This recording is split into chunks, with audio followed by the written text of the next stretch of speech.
Hi everyone. In this video, I'll show you how to view HEIC files on Windows 11.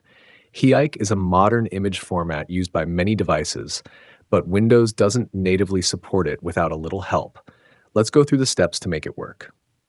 Step 1. To view HEIC files on Windows 11, you'll need to install the HEIC image extensions from the Microsoft Store.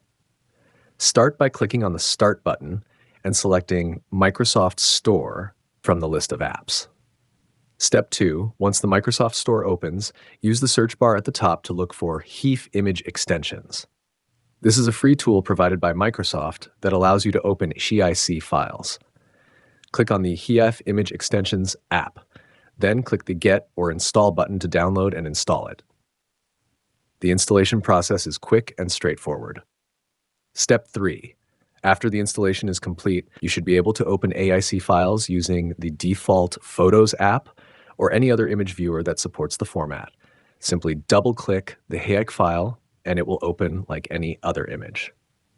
And that's it. You can now view HEIC files on Windows 11 without any hassle.